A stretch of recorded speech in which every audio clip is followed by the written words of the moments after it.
끝나지 않은 미국 대선과 트럼피즘.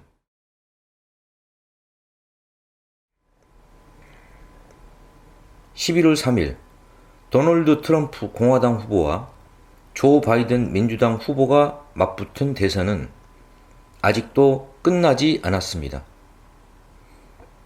미국 대선 사상 최초로 두 후보가 7천만 표 넘는 유권자의 지지를 받았고, 투표는 끝났지만 개표가 완료되지 못해 선거가 끝나지 않았으며, 재선에 실패한 현직 대통령이 결과에 승복하지 않고 대선 불복 소송에 나섰습니다.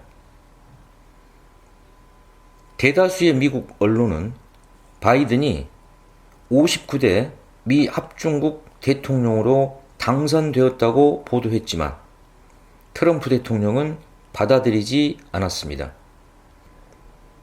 그는 11월 11일 "우리는 이길 겁니다" 라고 자신의 트윗 계정에 썼습니다. 펜스 부통령은 9일 트위터에 "끝날 때까지 끝난 것은 아니다" 라며 "우리는 모든 합법적인 투표가 집계될 때까지 계속 싸울 것이라고 썼습니다. 폼페이오 국무장관 역시 10일 앞으로 몇 달 안에 2기 트럼프 행정부로의 순조로운 전환이 일어날 것이라고 말했습니다. 트럼프의 재선을 주장한 것입니다. 부정선거 주장은 트럼프가 이번에 처음 하는 게 아닙니다. 자신이 승리한 지난 2016년에도 부정선거를 주장했습니다. 4년 전에도 트럼프는 개표 직후에 트위터에서 선거 부정을 꺼냈습니다. 선거인단 수로 힐러리 클린턴 후보를 이겨 당선됐지만 득표에서는 약 300만 표 뒤졌는데, 트럼프는 선거 부정이 없었다면 득표에서도 분명히 승리했을 것이라고 강변했습니다.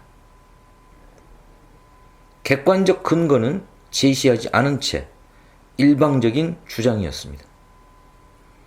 자신이 승리한 선거에서조차 부정선거를 주장했던 트럼프였으니 미국 대선 역대 2위의 득표를 하고도 진 선거에 불복하는 것은 어쩌면 당연한 반응일지 모릅니다.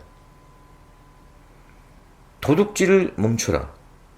워싱턴에서 14일 트럼프 지지자 수천 명이 참가하는 대선 불복 집회가 열렸습니다.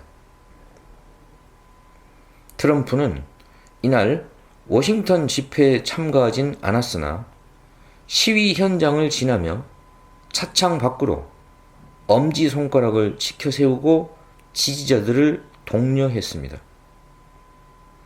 같은 날 300여 명의 반 트럼프 시위대가 "선거는 끝났다.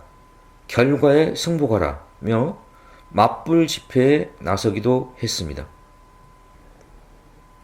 시위는 밤이 깊어지면서 두 진영 간 유혈 충돌로까지 비화했습니다.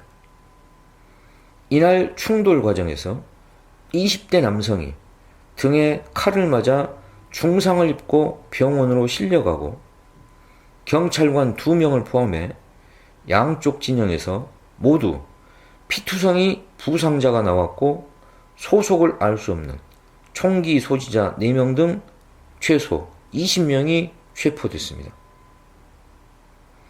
미국 대선 결과가 보여주는 바, 지금 미국에서는 진영 논리와 편가르기가 횡행하면서 두 개의 미국으로 갈라져 유혈 충돌까지 벌어지고 있습니다.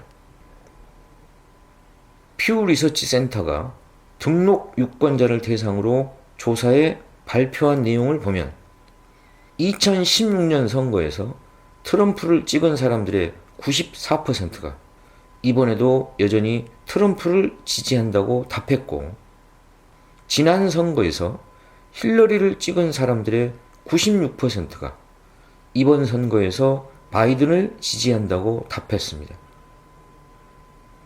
로이터 입소스가 지난달 13일에서 20일 실시한 조사에서 10명 중 4명은 상대 후보가 이겼을 때 결과를 인정하지 않겠다고 답했습니다.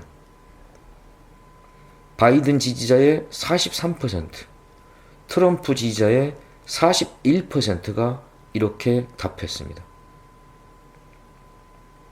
미국 사회의 정치적 양극화는 위험 수위입니다.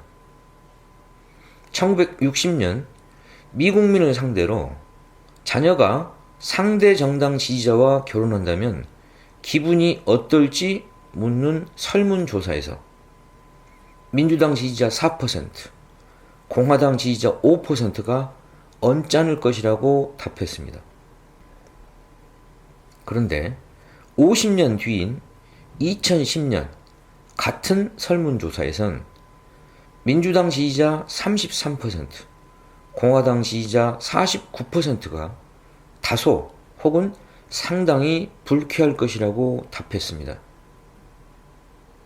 4년 전 대선에 있었던 2016년 휴 리서치 센터 조사에선 공화당 지지자 49%, 민주당 지지자 55%가 상대 정당에 대해 두려움을 느낀다고 답했습니다.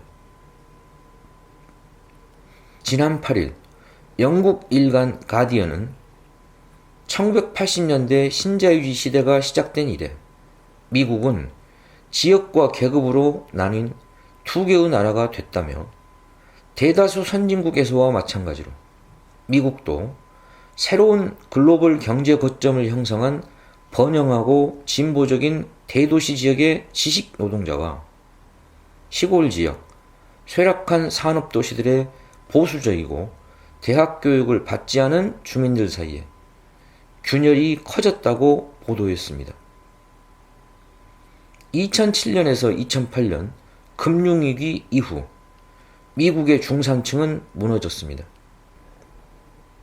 더구나 코로나19 바이러스까지 확산되어 엎친 데 겹친 격으로 생존이 벼랑 끝으로 내몰리고 생명마저 위태롭습니다.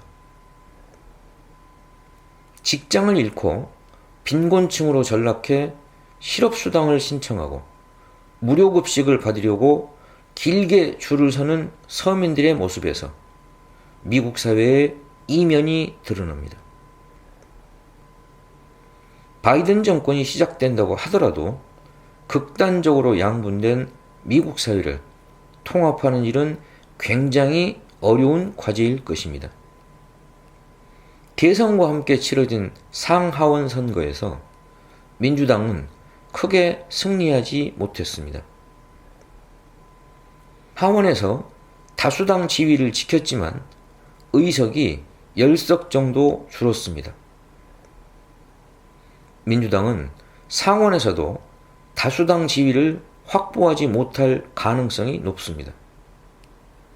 상원은 공화당이 주도하고 대법원은 보수가 장악하고 있는 상황에서 바이든 당선자가 획기적인 변화를 이끌어내기는 어려울 것입니다. 바이든 정부가 정책을 추진하려면 불가피하게 공화당의 협력을 구하는 수밖에 없을 터입니다.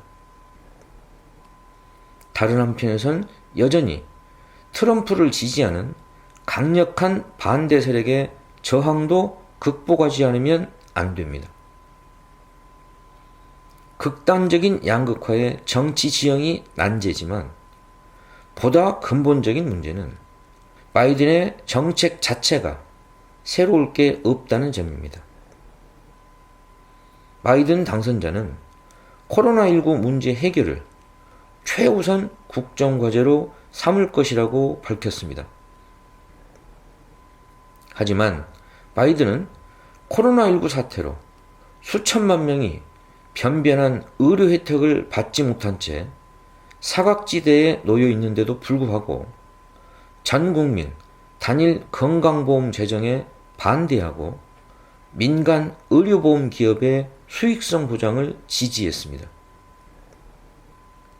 의료를 영리 목적의 사적 시장에 맡겨놓은 미국식 의료 체계를 수술하지 않고서 대체 무슨 수로 코로나19 감염병에 효과적으로 대처할 수 있단 말인가요? 대통령이 바뀐다고 한들 정책 자체에서 근본적인 차이가 없다면 기대할 게 없습니다. 예를 들어보지요. 지난 6월 AFP 통신은 미국에서 코로나19로 62일 동안 입원 치료를 받은 한 70세 남성이 110만 달러, 약 13억 2,330만 원이 넘는 폭탄 청구서를 받았다고 보도했습니다.